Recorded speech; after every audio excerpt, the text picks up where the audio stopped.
এই কচুটাকে কে কে চিনেন?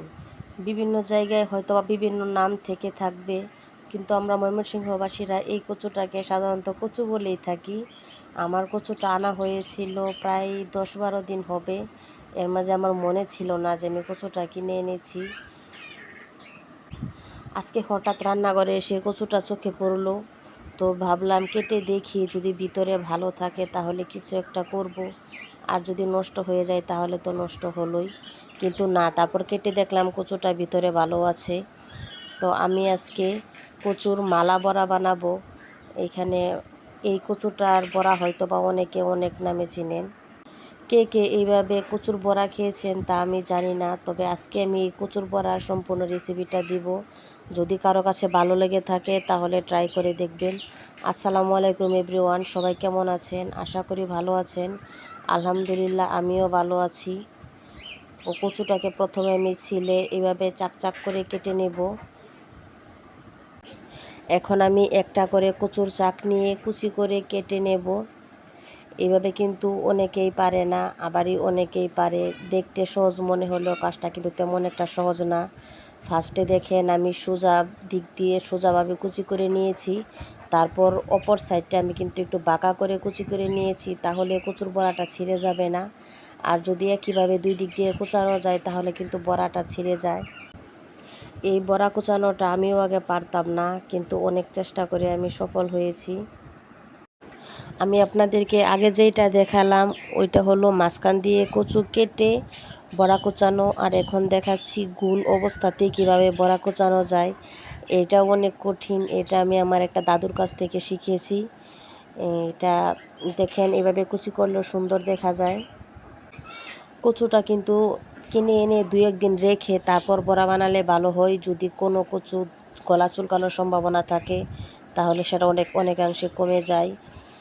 আমার এই কচুটা কিন্তু গলা চুলকানোর কোনো সম্ভাবনা নেই। আমাদের এখানে লোকাল বাজারে যে কচু নিয়ে আসে তার কচুগুলো আমরা সবসময় কিনি, তার কচু অনেক ভালো হয়, গলা চুলকায় না।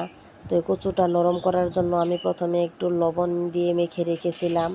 10-15 মিনিট মেখে রেখে ওটাকে আমি পানি দিয়ে ধুয়ে ভালোভাবে পানি নিংড়ে নিয়েছি।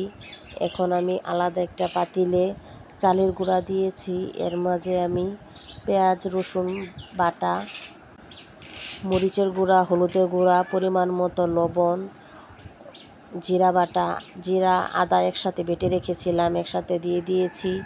এলাচ, দারচিনি, গরম মশলা, সত্যি কথা বলতে মাংসে যা যা উপকরণ দেওয়া হয় সব কিছু এতে দেওয়া যায়। তা আমি দিয়ে ভালোভাবে একটা ব্যাটার তৈরি করব। ব্যাটারের ঘনত্বটা কীরকম হবে তা আমি আপনাদেরকে দেখিয়ে দেব। ব্যাটারটা বানানোর জন্য সবগুলা মশলা, চালের গুঁড়ি আমি একসাথে ভালোভাবে মেখে নেব। আর অবশ্যই এটা ভালোভাবে মাখিয়ে ব্যাটারটা তৈরি করবেন, তাহলে বড়াটা খেতে কিন্তু খুব মজা হবে।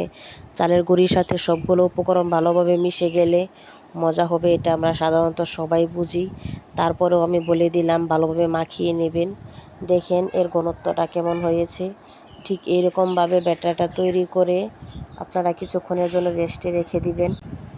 এখন চুলায় আমি আমার ঐতিহাসিক কালো কড়াইটা বসিয়ে দিলাম। কড়াইটা বসিয়ে তেল দিয়ে আমি গরম হওয়ার জন্য কিছুক্ষণ রেখে দিয়েছি। তেলটা গরম হয়ে আসলে এখন আমি ওই ব্যাটারে ধুয়ে রাখা কচুর মালাগুলো ভালোভাবে ডিপ করে এখন আমি ওই গরম তেলে দিয়ে দেব। আপনারা চাইলে এটাকে ডুবো তেলেও ভাজতে পারেন, কিন্তু আমি ডুবো তেলে এগুলো ভাজবো না। আর এটা তাড়াতাড়ি সিদ্ধ হওয়ার জন্য আমি ঢাকনা দিয়ে ঢেকে দিয়েছি।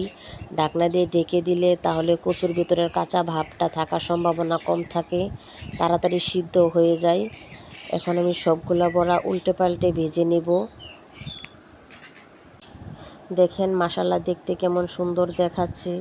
এই বড়াগুলো কিন্তু একটু সময় নিয়ে ভাজতে হয়, কারণ কচু যেহেতু যদি একটু কম সিদ্ধ হয় তাহলে গলা চুলকানোর সম্ভাবনা থাকে। ভালোভাবে সিদ্ধ হওয়ার জন্য ধীরে ধীরে ভাজতে হয়। কিছুক্ষণ পরে পরে আমি উল্টিয়ে দেব যেন দুই দিক দিয়ে ভালোভাবে ভাজা হয়। ভাজা হয়ে গেলে বড়াগুলো আমি নামিয়ে নেব। দাঁড়ান দেখিয়ে আপনাদেরকে একটা বড়া ভেঙে দেখাই কেমন সুন্দর, ভেতরটা যেমন সুন্দর খেতেও ঠিক তেমন। আপনাদের যদি কারো কাছে ভালো লেগে থাকে তাহলে বড়াটা ট্রাই করে দেখবেন।